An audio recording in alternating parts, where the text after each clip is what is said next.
On August 15, 2025, Air Force One touched down in Alaska. For about 30 minutes, Donald Trump remained seated inside the presidential plane, waiting for another jet to arrive. That jet belonged to Vladimir Putin. When it finally landed, the Russian president descended the stairs to a red carpet reception. At the end of that carpet stood Trump, who greeted him warmly and even offered him a ride in his armored limousine known as the Beast. The scene looked less like a tense meeting between rivals and more like the arrival of an honored guest. For Trump, it was a chance to demonstrate statesmanship and perhaps even secure a historic breakthrough. For Putin, it was an opportunity to project strength at a moment when his country desperately needed it. The Alaska summit had been framed by Trump as the event that could change the trajectory of the war in Ukraine. He told the world he intended to pressure Russia into accepting a ceasefire, and that if the meeting ended without progress, he would be deeply dissatisfied. But when the summit finally concluded after 3 hours, the results could not have been more disappointing for Washington. There was no ceasefire, no roadmap for peace, and no concessions from Moscow. Instead, the meeting ended with Trump quietly adopting large parts of Russia's own position on the conflict. The moment that was supposed to showcase American power and leverage instead highlighted its absence. The failure of the Alaska summit raises a central question. How did Putin, whose country is under severe economic stress, manage to leave stronger than the President of the United States?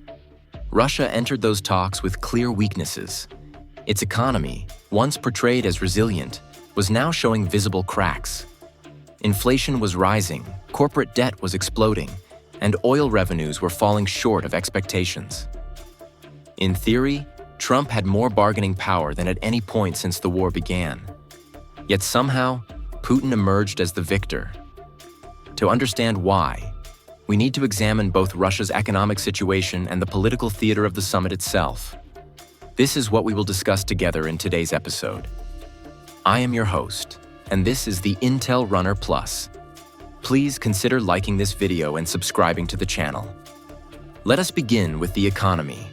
In June 2025, Russia hosted its annual St. Petersburg International Economic Forum, an event designed to signal confidence and attract investment. But instead of reassurance, the forum delivered shocking confessions. Maxim Reshetnikov, Russia's Minister of Economic Development, admitted that the country was on the verge of recession. Hermann Greff, the CEO of Sberbank, the largest bank in Russia, described the economic climate as a fierce storm, warning of unsustainable budget deficits and the impact of rising interest rates. Finance Minister Anton Siluanov went even further, confirming that Russia's federal budget was suffering from serious disruptions and that fiscal and monetary policy were in open conflict. These statements were extraordinary not only for their content but for the timing. They came as Moscow was facing growing pressure from Washington. Trump's administration was openly discussing new sanctions and brandishing them as a weapon to force Russia into compromise. Yet at the very moment when Trump appeared to hold the stronger hand, the opportunity slipped away. Putin himself tried to counter the narrative at the same forum, insisting that Russia would not allow a recession under any circumstances.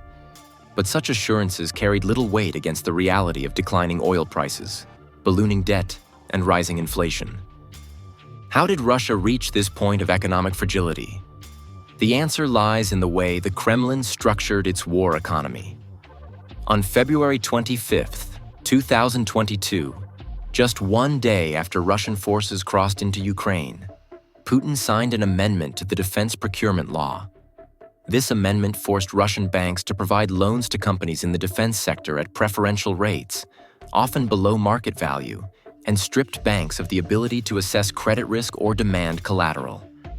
In effect, the government hijacked the banking system, turning it into a tool for financing the war outside the official state budget. If the Kremlin said a company should receive a loan, the banks had no choice but to comply. For a time, this strategy gave the impression of resilience. Russia appeared capable of sustaining the war effort despite facing the largest sanctions regime in modern history. Western observers were surprised at how well the economy absorbed the initial shock, and Putin used this to project confidence. But behind the facade, problems were growing. By late 2024, corporate debt had risen by 71% in just over 2 years, amounting to nearly $500 billion. Most of this debt was concentrated in defense-linked companies, meaning the same firms keeping the war effort alive were also dragging the banking sector toward crisis. The consequences were immediate and severe. Inflation began to climb steadily, reaching nearly 7.5% in early 2024 and surpassing 10% by 2025. The central bank, under Elvira Nabiullina, tried to rein in inflation by raising interest rates. But the successive hikes, from 7.5% to 12%, then 15%, then 19%, and finally 21%, created new problems. Companies already burdened with debt could no longer afford to borrow. Business activity slowed, bankruptcies loomed, and confidence in the financial sector deteriorated. Even key figures in the defense industry began to sound the alarm. Sergei Chemezov, head of the state-owned arms conglomerate Rostec and one of Putin's closest allies, warned that high interest rates would bankrupt most companies. His statement was particularly revealing because it came not from an opposition voice, but from within the heart of the Russian military-industrial complex. Yet despite his warnings, the central bank continued to raise rates, arguing that the fundamental issue was not monetary policy, but the reckless expansion of preferential lending to defense contractors. Another reminder before we move on. Please consider liking this video and subscribing to the channel to the Intel Runner Plus. It helps us a lot. The cracks in Russia's financial system were not limited to inflation and interest rates. They extended into the very structure of how the war was being financed. Banks had poured trillions of rubles into defense-related companies without adequate safeguards. In theory, this kept factories running and weapons flowing to the front. In practice, it meant that Russia's financial institutions were exposed to massive credit risks. If even a fraction of those loans defaulted, the system could tip into crisis. By late 2024, Nabiullina herself was warning lawmakers of the growing danger of mass defaults. But her calls for restraint fell on deaf ears because the Kremlin viewed preferential lending as a matter of national security. If the internal debt crisis was one pillar of Russia's economic fragility, the second was the collapse of energy revenues. Oil and gas had long served as the lifeblood of the Russian state, funding both domestic spending and foreign adventures. For years, the Kremlin relied on high energy prices to cushion the impact of sanctions and military costs. But by mid-2025, that cushion was eroding quickly. In its 2025 budget, Moscow assumed oil would trade at around $70 a barrel. Instead, the market price hovered closer to $60, and Russian crude was often sold at discounts, bringing actual revenues down to around $55. This shortfall created an enormous gap in state finances. By July 2025, the monthly budget deficit had ballooned to nearly 4.9 trillion rubles, the highest level in decades. To cover these shortfalls, the Kremlin tapped into the National Wealth Fund, a reserve built up over years of energy windfalls. At the start of the war in 2022, this fund contained over $110 billion in liquid assets. By mid-2025, that figure had dropped to just $36 billion. Analysts at the Russian Presidential Academy of National Economy and Public Administration estimated that, at current rates, the fund could be exhausted entirely by 2026. Even Putin seemed to recognize the danger. In December 2024, during a meeting with senior military leaders, he admitted, "We cannot continue to increase defense spending indefinitely. The country has other sectors that require attention: the economy, science, education, healthcare." Taken together, the debt crisis and the collapse of energy revenues created a picture of vulnerability. Russia was still capable of waging war, but its ability to sustain that war was shrinking. Factories could keep producing for now, but only by piling up debt that might never be repaid. Oil could still be sold abroad, but at prices too low to meet budget needs. The reserves meant to protect the nation were being drained, leaving less and less margin for the future. And it was at this very moment, when Russia's economic armor was cracking, that Donald Trump stepped into Alaska with the chance to apply real pressure. Theoretically, he could have used America's financial clout to corner Putin, to force concessions, or at least to extract tangible compromises. Instead, what happened next revealed just how unprepared and inconsistent Trump was.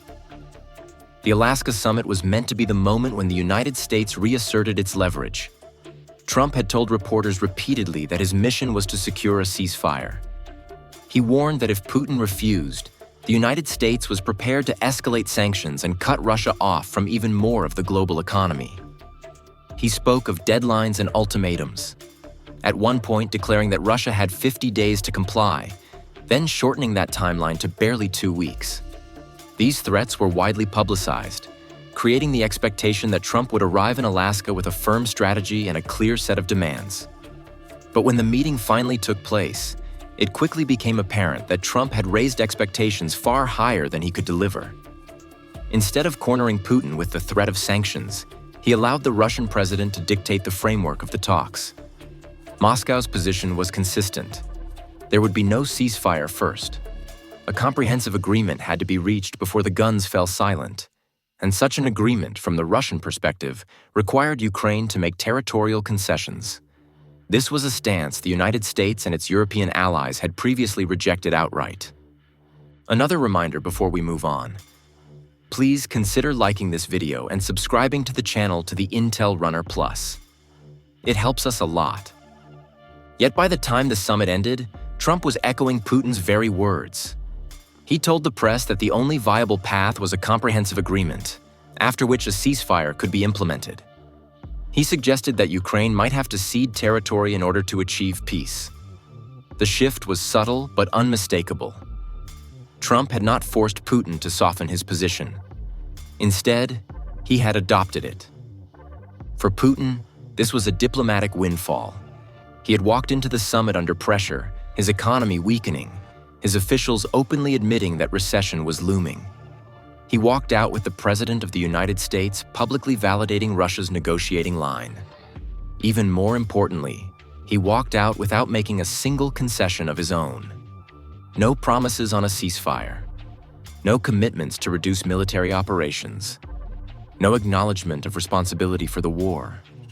The symbolism of the event was just as important as the substance.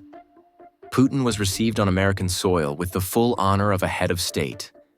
For domestic audiences inside Russia, the image of Putin standing alongside Trump as an equal was far more powerful than any economic statistic. It suggested that despite sanctions and battlefield losses, Russia remained a global power whose leader could command attention at the highest levels. Trump, on the other hand, left the summit empty-handed. The ceasefire he had promised never materialized. The leverage he possessed through sanctions was never applied.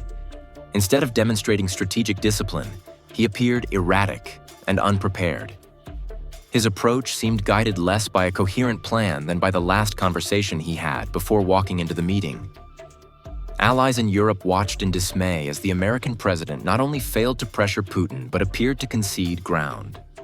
This outcome was particularly striking when contrasted with what came immediately afterward. Within days of the Alaska summit, Trump hosted Ukrainian President Volodymyr Zelensky in Washington, accompanied by several European leaders. The difference in tone was stark. Where Putin had secured alignment with his position, the Europeans were offered vague promises of security guarantees for Ukraine, with no details about what those guarantees would actually entail. The contrast underscored the imbalance of the two meetings. Putin gained legitimacy, broke through his international isolation, and secured a political victory without making concessions. Ukraine and Europe, by contrast, left Washington with little more than symbolic gestures. For many observers, it was a moment that highlighted Trump's inability to use America's power effectively. It is tempting to describe this as a triumph of Putin's political skill, but that would be misleading. What really happened in Alaska was less a demonstration of Russian cunning and more a display of American weakness. Trump had the tools to pressure Putin. Sanctions, financial leverage, diplomatic isolation. He chose not to use them. Instead, he allowed himself to be swayed, adopting Russia's stance while receiving nothing in return.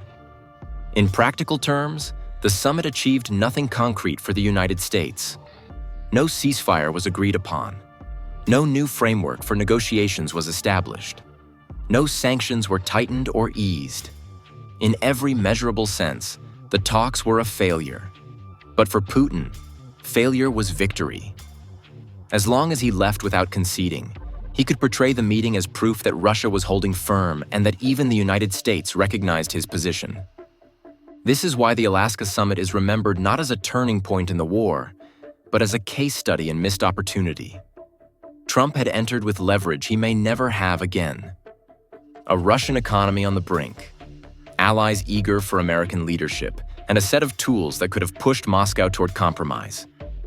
He left having squandered it all. This outcome highlights a paradox. Russia is militarily stronger than Ukraine, but economically it is weaker than it has been in decades. The country faces soaring debt, dwindling reserves, declining oil revenues, and a financial system dangerously exposed to default. In theory, this should make Moscow vulnerable.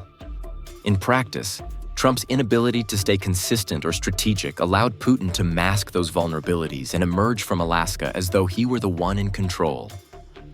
And that brings us to the question for this episode. If a leader presides over a country facing economic collapse, yet still manages to walk away from negotiations appearing stronger, what does that really say about his opponent? Was this Putin's victory?